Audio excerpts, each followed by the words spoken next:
going on, everyone? Random Jet fan here. I just wanted to make a quick video. I was doing some work around my house, and then I heard the news that pretty much everyone has probably heard by now. Mike Lefleur out as the Jets OC. The Jets granted him permission to seek opportunities elsewhere. Apparently, there were a few teams inquiring about his availability. I haven't seen who those teams are. I just know that teams have been inquiring.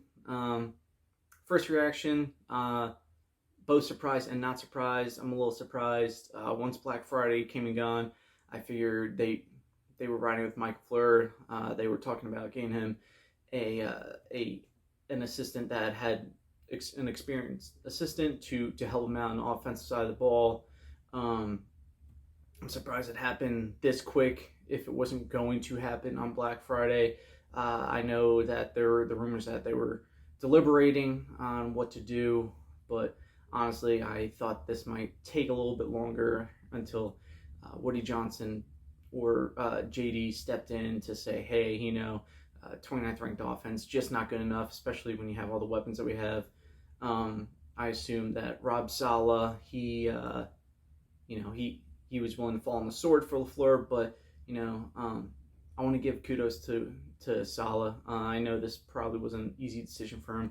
Him and LaFleur's go way back. I know he was Matt LaFleur's best man at his wedding, and I'm sure he was probably fighting for him every way possible to stay on this team and trying to get him just another year. So for him to come to the realization that this just isn't working and do what's best for a team, that takes a lot of guts. I know, like I said, I'm sure that wasn't easy for him to do.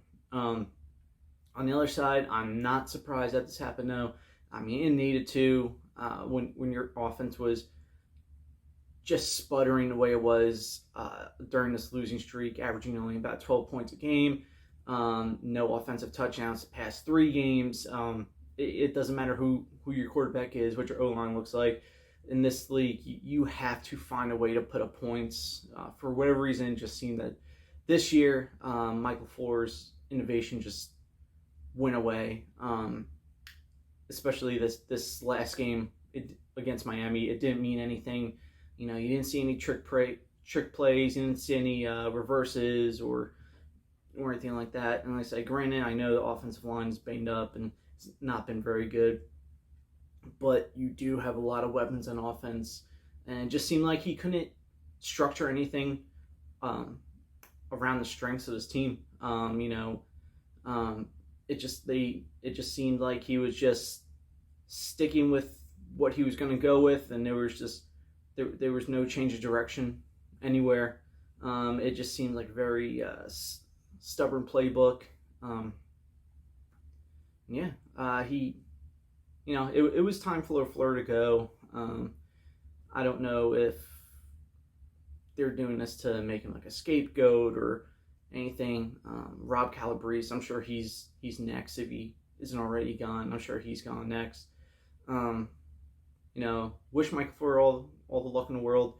I'm sure he's not a bad guy. I'm sure he's a great guy to be around. It just didn't seem like him and his offense, or him and his team and the players, it just didn't seem like they were on the same page. There was a report that Zach Wilson and LaFleur weren't on the same page around a lot of things, and that was that was definitely obvious. There was a lot of times where Wilson wouldn't have to play down, or he would run the wrong play, and granted, some of that is on Wilson. I would say it's about 50-50, 50 on Wilson, 50% on Michael LaFleur.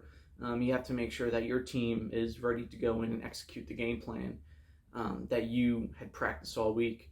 And a lot of times it just didn't seem like that was the case. They come out, sputter fast, just completely demoralized. And that whole part, that's on coaching. So like I said, I wish them the best of luck. My only question is, who comes in next? Did they do this now because they have their guy pretty much secured? They know who it's going to be. Maybe they've been in negotiations or talks, and they kind of have a gentleman's agreement that, okay, you're going to come in and replace Michael LaFleur. Is it a Gary Kubiak? I know him and Saleh have a history together. Is it Bevel, the OC from Miami. Again, I know there's some history there, so I mean, I'm excited to see what's going to happen next. Yeah, this needed to happen. This offense needed a boost, so that's one third the equation of getting this offense on track. You know, you had the OC, you had the bad line play, and you had the quarterback. One third of that is hopefully solved. I think quarterback's next. My last video I did, I was preaching for I want Lamar. You know, you have, if you're the Jets, this is the time to make a big splash move for a player like Lamar. You know, you have a young core that's not making a ton of money. You have a good, solid foundation. JD has proven that he can draft well in the mid and late rounds. You know, you can restructure some contracts, cut some players, and really open up the piggy bank. I'm not saying you give it all to Lamar, but it allows you to bring in Lamar and bring in support to help Lamar succeed, I think, in this system. Or, yeah, I guess just this next system, I think you'll see those passing numbers go up. He won't be forced to use his legs so much. He's never had a true number one in Baltimore. Not much of a receiving core in general. His running backs are always hurt. He was the best rusher on the team. So he's kind of just forced to use his legs a lot. But I think if he comes here and he steps in automatically into the best receiving room he's ever had, with the receivers, the tight ends, running backs, and he'll have the ability to show off his arm a little more. You know, his MVP year, 33 touchdowns. You know, I don't think that's a fluke.